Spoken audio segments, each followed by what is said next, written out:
Imagine um mundo onde o céu desaba em fogo, onde o juízo de Deus cai como lava sobre cidades cheias de corrupção. Sodoma e Gomorra deixaram de existir. No meio das cinzas, restam apenas 3 sobreviventes, Ló e suas 2 filhas. Eles fogem, não para um novo lar, mas para uma caverna isolada nas montanhas, uma espécie de túmulo natural onde o silêncio é mais alto que o choro. Ali, a devastação externa se mistura com o medo interno. As filhas de Ló acreditam que o mundo acabou. Não há mais homens, não há mais futuro. Em um gesto extremo de desespero, tomam uma decisão controversa: embebedar o próprio pai, sem seu conhecimento, se deitam com ele para garantir descendência. Dessa união nasce Moabe, um nome que carrega em sua origem a marca da tragédia, da vergonha e da persistência humana. O povo moabita não começa em glória, mas em ruína. E é a partir dessa origem que se desenrola uma história marcada por rivalidade, traição, idolatria e, surpreendentemente, redenção. Prepare-se para descobrir como um povo nascido da caverna se tornou inimigo de Israel, e ainda assim, parte de sua promessa eterna.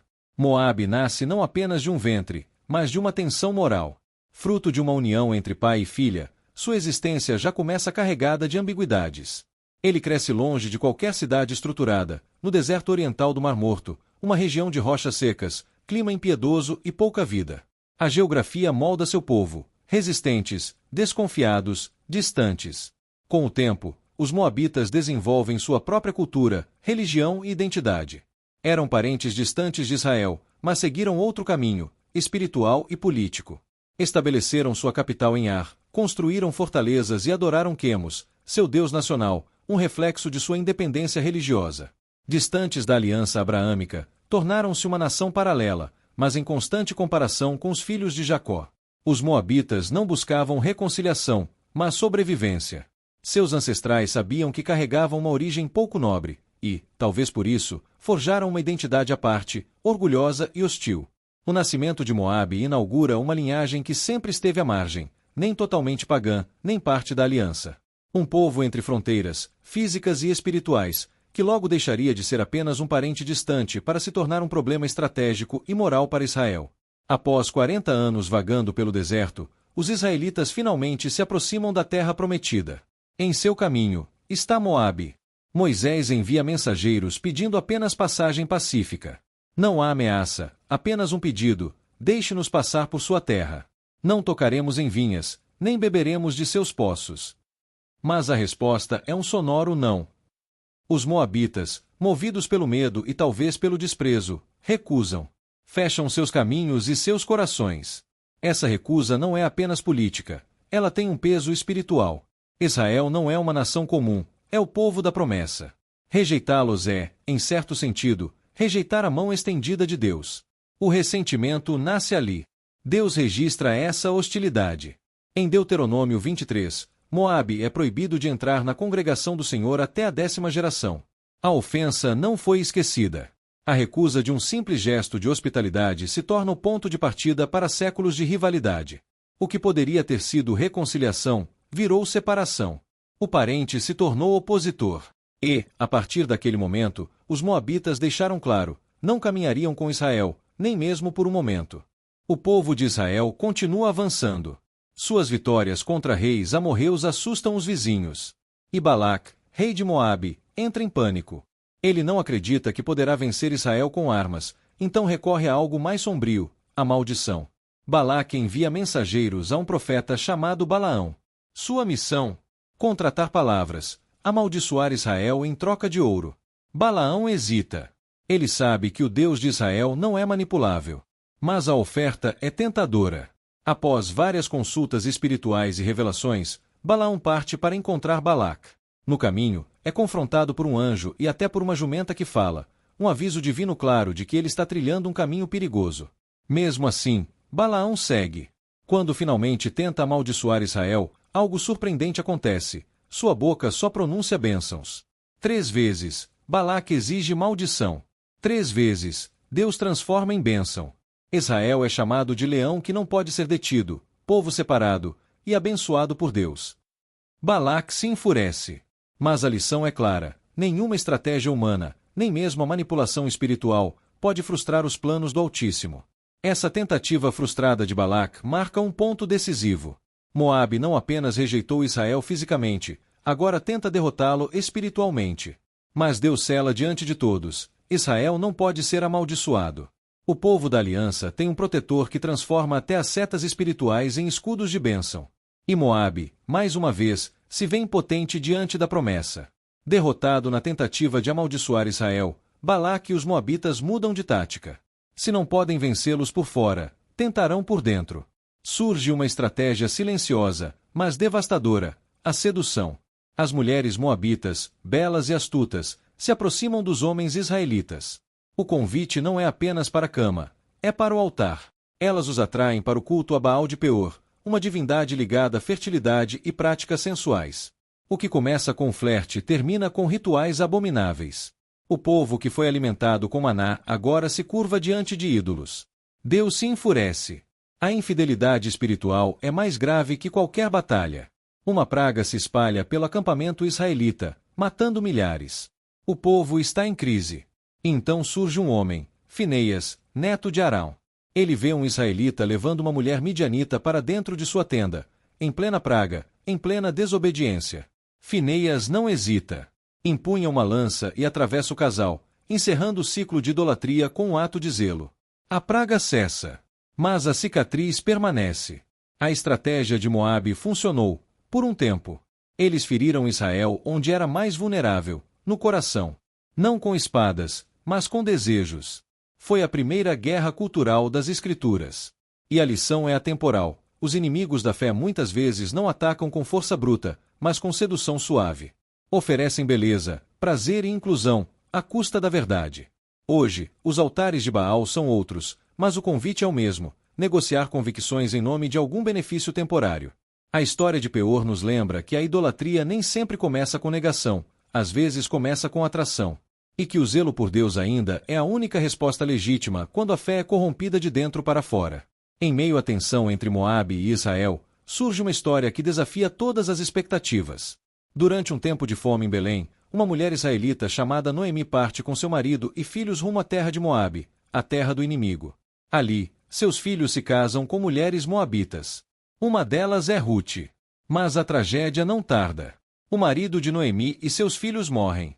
Sem nada, Noemi decide voltar para Belém.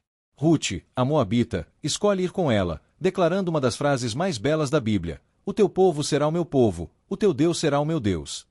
Essa moabita fiel, vinda de um povo marcado pela rejeição, torna-se protagonista de uma das mais doces histórias de redenção. Em Belém, Rute se casa com Boaz, um parente de Noemi, e juntos geram Obed, avô do rei Davi. De um ventre moabita, nasce a linhagem real de Israel. A história de Rute mostra que Deus pode pegar o que é desprezado, estrangeiro, marginal, e fazer nascer dele o propósito mais nobre. A graça não respeita fronteiras humanas, nem genealogias manchadas. Apesar da linda história de Rute, a rivalidade entre Moabe e Israel não cessou. Durante o período dos juízes, Moabe ganhou força. Eglon, rei de Moabe, conseguiu dominar parte de Israel por 18 anos. Foi um tempo de opressão e tributo, onde o povo de Deus viveu subjugado por seus parentes inimigos. Mas a libertação veio por meio de um improvável herói, Eud, um homem canhoto da tribo de Benjamim. Ele se apresenta a Eglon com um presente, e, ao ficar a sós com o rei, saca uma espada escondida na coxa direita e o apunhala no ventre. A morte de Eglon marca a libertação de Israel daquela opressão. Esse episódio sangrento não é apenas um relato de guerra. Ele mostra que o domínio de Moabe não era apenas territorial, era espiritual. Um povo nascido da ruptura com Deus havia se tornado chicote nas mãos do próprio Senhor, para disciplinar Israel quando este se desviava. Os moabitas dominaram, mas não prevaleceram. Deus levantou libertadores. E mais uma vez, a história avança entre quedas e levantes, entre castigos e resgates, mostrando que o conflito entre essas nações era, na verdade, um espelho da luta interior entre fidelidade e desvio. Com a chegada do reinado de Davi, os tempos mudaram. A linhagem estabelecida por Rute, a moabita, atinge seu clímax com o nascimento do maior rei de Israel. E, ironicamente, é esse descendente parcial de Moabe que enfrentará os moabitas com mão forte. Davi, agora rei ungido, não esquece os inimigos do povo. Em 2 Samuel 8, lemos que ele derrota Moabe de forma estratégica e implacável, impondo-lhes tributo. Alguns estudiosos acreditam que Davi até poupou um terço dos moabitas e executou o restante, embora a Bíblia não seja explícita sobre os números. O fato é que Moabe, outrora dominante, torna-se agora servil. Essa reviravolta histórica carrega um simbolismo poderoso. Davi, fruto de uma aliança improvável, se torna instrumento de justiça contra a mesma linhagem de onde veio.